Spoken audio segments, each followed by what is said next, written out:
Selamat datang di channel ini para pecinta One Piece. Kali ini, kita akan menjelajahi dunia misterius yang diciptakan oleh Eiichiro Oda, yak betul apalagi kalau bukan One Piece. Seperti yang kita tahu, di dunia One Piece masih banyak sekali misteri yang belum terpecahkan. Dari situlah para fans One Piece mulai berspekulasi dan membuat teori-teori tentang misteri tersebut. Gak usah berlama-lama lagi, mari kita bahas teorinya. Jangan lupa untuk like, subscribe, dan hidupkan lonceng notifikasinya agar kamu tidak ketinggalan konten-konten seru seputar One Piece di channel ini.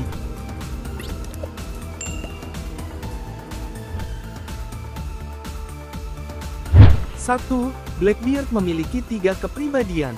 Setelah kabur dari bajak laut Whitebeard, Tich kemudian berusaha untuk mendapatkan kekuatan Gura-Gura Nomi yang Whitebeard miliki. Dalam arc Marineford, dunia terkejut dengan Tich yang mampu untuk memindahkan kekuatan Gura-Gura Nomi ke dalam tubuhnya. Artinya saat ini Tich memiliki 2 buah iblis di dalam tubuhnya. Banyak fans kemudian berpendapat jika Tich sebenarnya merupakan kombinasi dari 3 orang atau sebenarnya ada 3 jiwa di dalam tubuh tersebut. Teori ini lebih terkenal dengan sebutan teori Cerberus, yang terinspirasi dari hewan mitologi berkepala 3. Luffy dan Zoro sendiri pernah mengatakan jika Blackbeard kemungkinan lebih dari 1 orang. Marco juga pernah mengatakan jika Blackbeard memiliki struktur tubuh yang unik. Bendera bajak laut miliknya pun memiliki gambar 3 buah tengkorak. 2. Teori pewarisan tekad, menyatukan seluruh lautan. Pewarisan tekad atau inherited will merupakan salah satu teori yang paling populer di kalangan para pecinta One Piece. Teori ini menjelaskan bahwa One Piece sebenarnya merupakan sebuah proyek yang sengaja Ancient Kingdom, kerajaan kuno buat dengan tujuan untuk menghancurkan Red Line dan menyatukan seluruh lautan, dengan menggunakan berbagai senjata kuno yang kita kenal. Secara teori, jika Red Line hancur maka Grand Line, Calm Belt, dan seluruh wilayah Blues yang kita ketahui akan berada di satu wilayah alias menjadi satu. Hal ini akan mewujudkan sebuah legenda All Blue. Madame Charlie di Pulau Duyung pernah memprediksi jika Luffy akan menghancurkan Pulau Duyung. Hal ini berkorelasi dengan teorinya, karena jika Red Line hancur maka Pulau Ikan dan Duyung pun hancur. Namun, hal ini bisa berarti satu hal yaitu manusia ikan dan Duyung bisa pindah ke wilayah permukaan dan tinggal bersama dengan manusia. Sebuah era baru pun akan hadir di mana manusia ikan, dan Duyung serta makhluk lainnya bisa hidup secara berdampingan. Jadi gimana nakama, apakah teori ini masuk akal? 3. Monkey D. Dragon adalah pengendali cuaca. Monkey D. Dragon merupakan ayah dari Luffy dan merupakan salah satu karakter yang paling misterius dari cerita One Piece.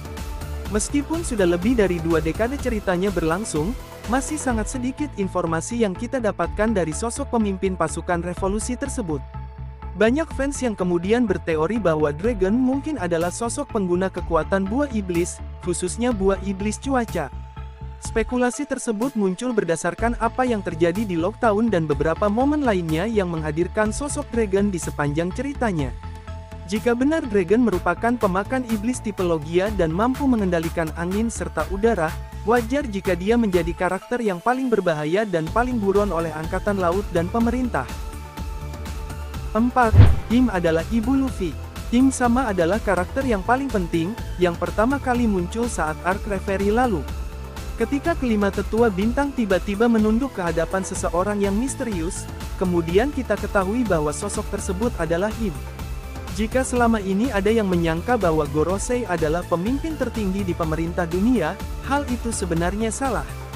Im adalah sosok yang jauh lebih superior dibandingkan Gorosei, yang mana artinya dialah yang mengendalikan seluruh dunia One Piece.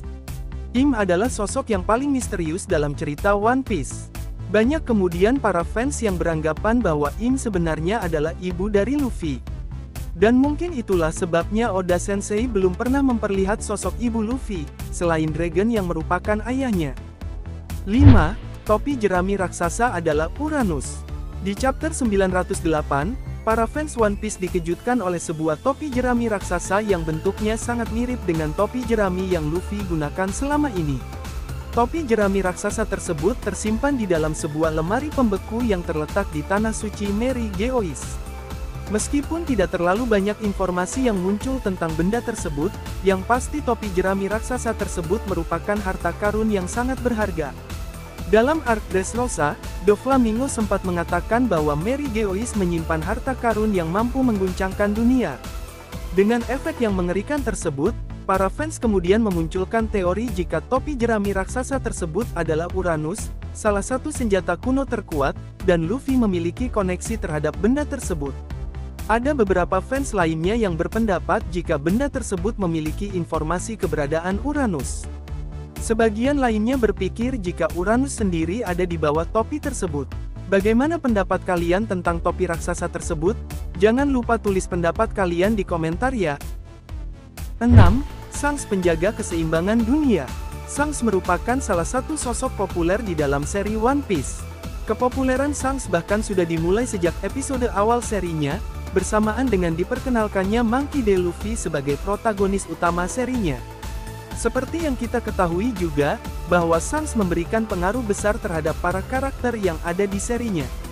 Terdapat sebuah teori yang menyebutkan bahwa Shanks sebenarnya merupakan sosok penjaga perdamaian atau keseimbangan di dunia One Piece. Ada beberapa hal yang mungkin bisa menjadi petunjuk dari hal tersebut. Salah satunya adalah saat Perang Marineford, Shanks bersama armadanya ke tengah peperangan dan menghentikan perang tersebut. Tetapi, sebelum Perang Marineford terjadi dia juga sempat datang ke kapal Whitebeard untuk memintanya menghentikan langkah es mencari Blackbeard. Dia tahu bahwa hal tersebut justru akan berakibat buruk bagi banyak orang. Sayangnya, Whitebeard tidak mendengarkan apa yang diucapkan oleh Shanks. Terlepas dari itu semua, ada satu episode yang menunjukkan saat Shanks menemui Gorosei di Tanah Suci Mary Geoise. Entah apa yang dibicarakan mereka tetapi, itu hal yang di luar nalar buat seorang bajak laut dengan mudahnya menemui Gorosei. Apakah Shanks termasuk keturunan Tenryubito? Bagaimana menurut kalian nih? Terima kasih banyak sudah menonton video kami hari ini teman-teman. Kalian tahu, teori-teori tentang One Piece selalu memicu diskusi panas di komunitas anime. Tapi sebelum kita akhiri, saya ingin tahu, apa pendapat kalian tentang teori-teori yang telah kita bahas tadi? Saya ingin mendengar teori kalian. Apakah kalian memiliki teori pribadi tentang One Piece? Berikan komentar di bawah ini dan mari kita berdiskusi. Mungkin teori kalian akan menjadi topik video berikutnya. Jangan lupa untuk like, subscribe, dan nyalakan lonceng pemberitahuan agar kalian tidak ketinggalan konten-konten menarik tentang anime dan manga lainnya di channel kami. Terima kasih lagi, dan sampai jumpa di video berikutnya.